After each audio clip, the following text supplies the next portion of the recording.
Welcome back to Les Schwab Tire Center's Outdoor GPS, presented by Fisherman's Marine and Outdoor. Welcome back, everyone. We're joined by Mr. Don Newman from P-Line. Already talked a little bit about Endurex. I'm telling you right now, when you head over to Fisherman's, you have the opportunity, you're looking for a new braid, something that you want to re-spool with, give it a shot. It's one of those lines that once you use it, you're going to go, what in the heck have I been doing? And by the way, it won't freeze. Trust me. Those 2 or 3 days in January, December, February, targeting winter steelhead, no matter where it happens to be, that will be an advantage for you. When your buddies are all messed up with frozen line, you're still casting? Ha-ha! Fred, I'm going to get one in front of you. Okay, so Pelagix, all right? Everybody knows, Don, that I am not much of a saltwater person. I have a 30-foot rule, okay? If I'm not on a boat that's 30 feet long, or if the guy that's running the boat isn't named Mike, I ain't going out. Okay, it's just that simple. But this line here, Pelagix, there's a number of different things that are a little bit different about this. I love high-end. I love the best. I love having products that help me be better at what I'm doing, at the very least hide what I'm trying to do to the fish, right? That means invisible line. Now, Pelagix, obviously by the name, it's going to be kind of slanted a little bit more towards that saltwater fishery, but there's going to be a number of uses for it. So for you folks that love to target albacore or fish species that are offshore where you're concerned with line clarity, this is something for them to look into, isn't it? Yeah, absolutely. You know, we've got the smaller fluorocarbon lines for our salmon and steelhead fisheries. You know, we've got the CFX fluorocarbon, which, as you know, I think is our absolute strongest, toughest, most durable line.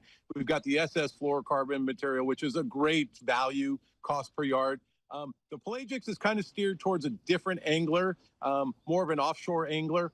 Let me just show you right here what this is. This is a higher end fluorocarbon. It's a Japanese fluorocarbon, super strong, super durable, incredible invisibility. But we did do a couple things to it. One, because there's so many braid to fluorocarbon connections now, we made it a little bit softer than our other fluorocarbons, so it cinches down those knots, the braid to fluorocarbon knots, a little bit cleaner and easier. We also put it on this really unique spool. The nice thing about this spool is the fact that after you pop it open, take your line out. Whoa. It just kind of, it's a soft material that clicks back into place, and it's all self-contained in there, so you're not going to have unraveling. It's a really easy product to have on the boat, to use on the boat without having, you know, a lot of wasted line and line wrapping around things. It's just one of the unique features that Pelagix has. That's actually really cool. I've never seen one like that. I've seen something similar, but nothing that actually folds over like that. That's very interesting and thoughtful, because you're right. How many times have you looked down your spools unspun and it's either getting filthy, which is going to ruin it, or just all over the place? That's interesting. And Owen, I'll tell you, I think, you know, I don't want to steer people away from this product saying that, you know, it's a saltwater product. It's going to absolutely work fantastic down in Buoy 10, you know, where you're tying up leaders down there. And obviously you guys have a great albacore fishery up there. It's going to be perfect for that fishery also. So it looks like it goes from 20 pound to 200 pound. Yeah, you know, we've got some big bluefin showing up in California that weren't here, you know, in Northern California at least, weren't here 6, 7, 8 years ago. So I wouldn't be surprised if you guys see those in the next couple of years, you know, kind of migrating up north even further. Interesting, because my guys that are, as you know, Don, folks that chase tuna, they're a bit nuts, okay?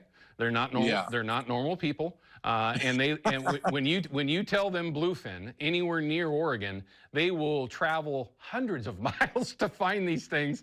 That's interesting. Yeah, when you see on a post online, yes, we only spent $600 in gas today. That's funny to me. Yep. But we got a bluefin. It was worth every penny. And I get it, because now bluefin has ruined us. Your California bluefin down there, for you that haven't done that, lots of folks are traveling down there, Don, as you know, from up here up north, that are going down on overnighters or whatever it might be. And I've got some friends that do that, Bruce in particular, Steve and John, that go down there and come back. It's ruined us. It's the best tuna I've ever had. Oh, it's really good. If they take care of it well, they get it on ice and they pack it the way it's supposed to be packed and kept. It's phenomenal. There's no question. All right, so let's. If I didn't take the time to talk with Don a little bit about chasing steelhead around, I wouldn't be doing my job. Okay, I know that you live down in Southern Cal. I know that you have traveled up here many times to target summer steelhead. If you were to go after them, after traveling all over the world, well, not everywhere, but on the planet, but in the areas that you can find steelhead, what would be your two favorite ways to go after summer steelhead in the Pacific Northwest? How would you do it? Well, sometimes my favorite ways are not the most effective ways. First, let me tell you that. Fair enough. I would always rather catch them. I would always rather catch them on a spoon or a spinner. Everybody likes that grab when you're swinging a spoon through a tail out. But, a lot of times I come up, my very first experience up fishing, fishing summer steelhead was with Scott Haugen, actually. And He taught me how to bobber and jig fish 20-something years ago. And I was blown away. We were fishing little tiny peaches and cream jigs under floats in areas that I never thought steelhead would live. And we absolutely crushed them. Then, I started fishing with some of the other, I feel like I'm a name dropper here, but Brandon from B&R and Jason Hambley and those guys. And a lot of that was on the cowlets. And that was just kind of lining up in the meat line with all the other boats and fishing a lot of bait, fishing a lot of prawns or coon shrimp. And obviously beads also, the B&R soft beads. Is there an advantage, would you say, if you're throwing spoons, if you're bobber and jig fishing to different main lines that might help you be more successful? I have always liked CXX. I've always thrown 12-pound CXX. And as you know, I go up to British Columbia quite a bit, throw a lot of spoons up there. I like having a little bit of stretch in it, yes, in the line. I don't feel like that's a disadvantage, but I do know that a lot of people are going to 30-pound braid and then a bumper of 4 or 5 feet of fluorocarbon. That way you're really feeling that spoon kind of grinding and wobbling through the tail out. And then if you're spinner fishing, you can feel that the thump of the blade on with that particular line, because it doesn't have stretch and it transmits what's going on the end of your line much better. Myself personally, I'm a CXX 15-pound for spinners, size 4 for spoons, for everything. The flex for me, the stretch, the diameter of that line helps you swing with the belly of line out to actually present those both spoons and spinners better, again, in my own personal opinion of that. But what's for you, next for you, Don? What's your next fishery that you have a chance to go after? Well, this is kind of funny. Normally I'm going up to Alaska a couple times a year during the fall to do different things, or British Columbia. This fall, I am doing a really, extreme do-it-yourself moose hunt. Oh. And we are going to have 2 coho streams within, 100 yards of our cabin.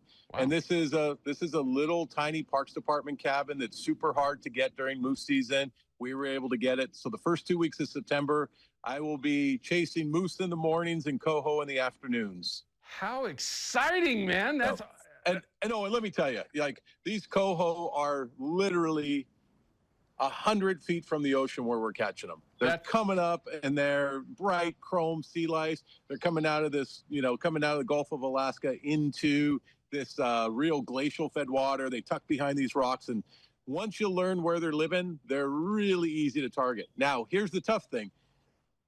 These rivers are only like 18 inches to 2 feet deep. So it's tough to throw like a twitch jig, and because of the clarity, it's tough to, throw a spinner or some of the stuff we like to throw, and you can't use bait on these rivers. So we're actually swinging Dalai Lamas on fly rods. Awesome.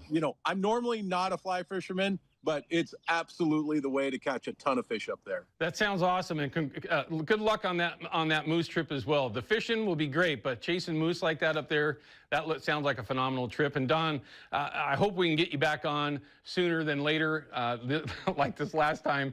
But Don, thanks for spending a little bit of time sharing some of your insight. Quite honestly, some folks, if you get that chance, try some of those out.